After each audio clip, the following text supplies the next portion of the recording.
বিশাল budget, বিশাল ঘাটতি, আর এই ঘাটতি মোকাবেলায় জাতীয় রাজস্ব বোর্ডের ভূমিকা সবচেয়ে বেশি। কিন্তু এনবিআর এর কর্মকর্তারা সরকারের রাজস্ব আদায়ের চেয়ে নিজেদের রাজস্ব আদায়ে বেশি ব্যস্ত। এছাড়া কালো টাকা সাদা করার সুযোগ দিলে তা দুর্নীতিকে প্রশ্রয় দেওয়া হয়। মঙ্গলবার জাতীয় সংসদে বাজেট আলোচনায় সংসদ সদস্যরা এসব নিয়ে কথা বলেন। বিস্তারিত সানিয়া আহমেদের প্রতিবেদনে। আমি আহ্বান জানাচ্ছি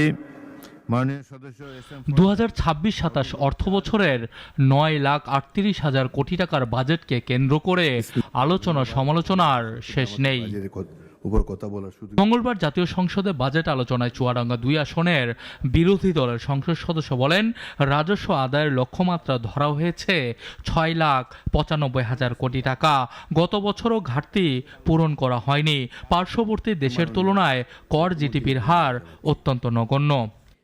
বাংলাদেশের 5% মানুষের হাতে গোটা দেশের টাকা, আর বাকি 95% মানুষের হাতে বাকি টাকা।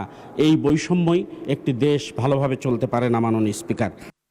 এছাড়া পাবনা 3 আসনের সংসদ সদস্য বলেন, কালো টাকা প্রশ্ন ছাড়া সাদা করার সুযোগ দিয়ে দুর্নীতিতে উৎসাহিত করা হয়েছে। বাজেটে আবাসন খাতে বিনিয়োগের মাধ্যমে কালো টাকাকে সাদা করার একটা সুযোগ করে দেওয়া হয়েছে। যে কালো টাকাটা কোত্থেকে আসলো, এই ধরনের সুযোগ দেওয়ার মাধ্যমে আমি মনে করি দুর্নীতিকে উৎসাহিত করা হয়েছে, মাননীয় স্পিকার। এদিকে পটুয়াখালী 4 আসনের সরকার দলীয় সংসদ সদস্য মোশাররফ হোসেন বলেন, বাজেটের আকার বড়, কিন্তু জাতি তখনই বড় হয় যখন পরিকল্পনা হয় বড়। বাজেটে 31 দফার কর্মসূচি বাস্তবায়ন করা হবে। ইতিমধ্যে বাংলাদেশে একটি ব্যাপক আলোড়ন সৃষ্টি করেছে এই খাল কাটা প্রকল্প।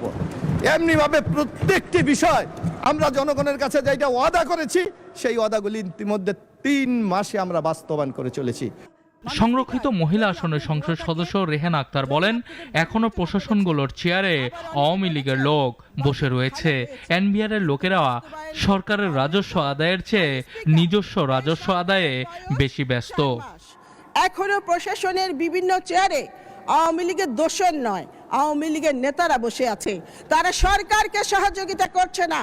এই দুষ্ট চক্রকে চেয়ারে বসিয়ে রেখে কতটুকু বাজেট বাস্তবায়ন করতে পারা যাবে ভেবে দেখার সময় হয়েছে, মাননীয় স্পিকার।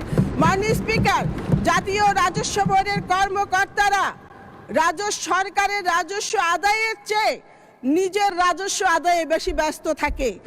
কদিন ধরেই সংসদে টানা চলছে বাজেটের আলোচনা। অর্থমন্ত্রীও জানিয়েছেন, চূড়ান্ত বাজেটে আনা হবে বেশ কিছু সংশোধনী। নির্বাচনের আগে সানিয়া আহমেদ, নাগরিক, ঢাকা।